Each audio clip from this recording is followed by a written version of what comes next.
Mary's grief and memories were so much that they manifested themselves into nightmarish monsters during the night. These monsters were Monster Rat and Monster Cat. These reflected the worst of her memories and trauma, coming back to haunt her.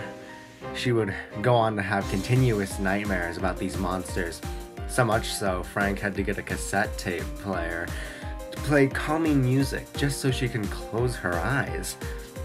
During these frightening weeks, memories of the original diner would slowly start to come back to her, making her remember what happened. But let's not forget she repressed these memories. It's all very foggy. Anyways, by the end of this terrible week, she remembered a puppet, nothing specific, but enough to manifest into a monster. This nightmare and monsters only got worse and worse, not better. But one day in therapy, Agnes sat her down and told her that she needs to face her monsters, saying that if she didn't, she couldn't move forward with her trauma. Mary took the advice, and the next night she saw them. She proclaimed she wasn't afraid, not anymore. Just then, the monsters started to calm down, hiding from her instead. Over the next couple of nights, she would learn to try and tame them. She used music, toys, even just speaking to them, and in about a week, she was able to tame the monsters, and now they turned into her nice imaginary friends. She beat her trauma, but she still couldn't remember exactly what happened. That was until... During the night, instead of finding herself awake and fighting off monsters, she found herself in her old room, where her mom and Mary would have crafted together. There, in the middle of the room, was a small origami cat. She proclaimed that she is not a foe, but a friend.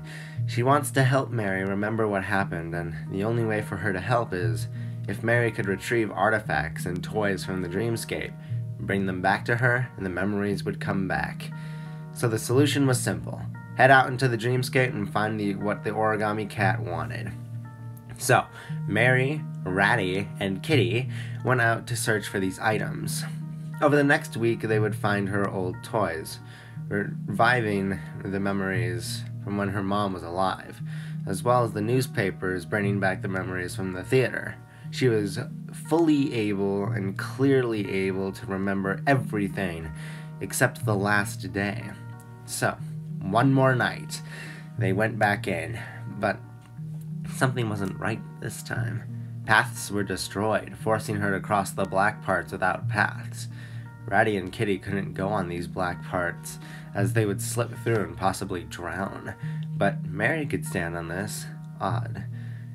So she braved it herself.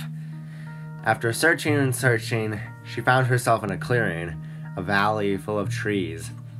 Just then, a voice started to speak. He was talking to her about past months of nightmares, therapy, and searching in the Dreamscape. Mary was confused and quite scared, and the voice showed himself. It was none other than Richard. Mary was confused at first, but he told her who he was. He was the one that she killed. He then manifested himself into a shadowy mass of darkness and turned into the Shadow Rat. Mary was beyond scared and ran away, but he got on her tail. He chased her for as long as she could run, until she inevitably got tired, and he was able to get her.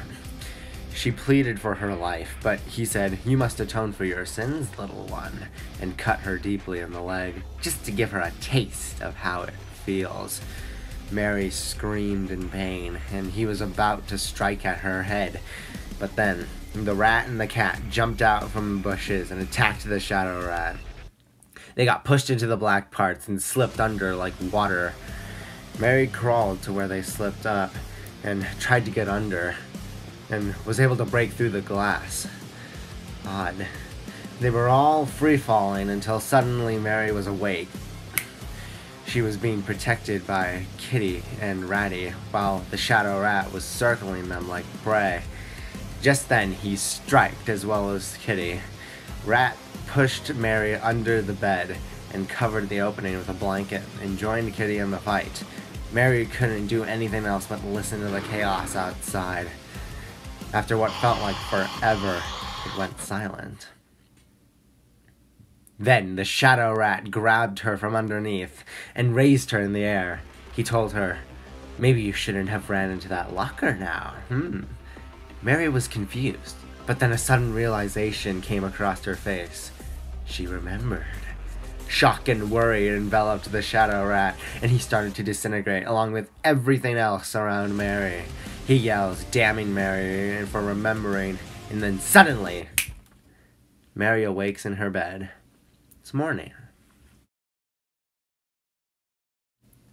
In the following weeks, Mary was able to put the puppeteer in prison, as she remembered what happened, everything. Nathan was shocked and angry at the little girl, telling her she wouldn't just get away with it. Mary left that day a changed person. She thanked the origami cat for all of her help in getting her memories back, and the origami cat just smiled. And so Mary continued on with her life, now with her new imaginary friends, Ratty and Kitty, who would be by her side until she was just 13 years old.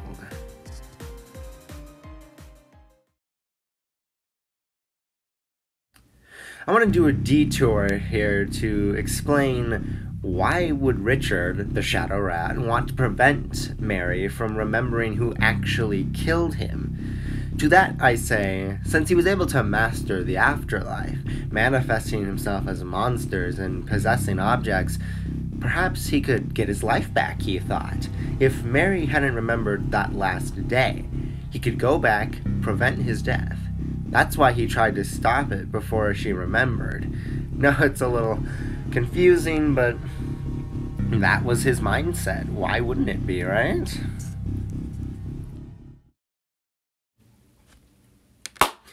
And that was the second episode to the FNACITY AU Story Explained series.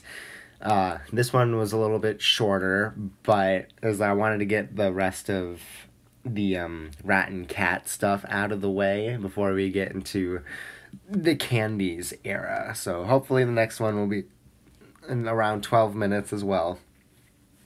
Just wanted to make this one quickly. And no intros because we don't need intros anymore. Anyway, I hope you guys enjoyed this episode. If you didn't see the original one, well then go watch it, because I'm sure you don't know what's going on. And I'll see you all next time. Bye-bye!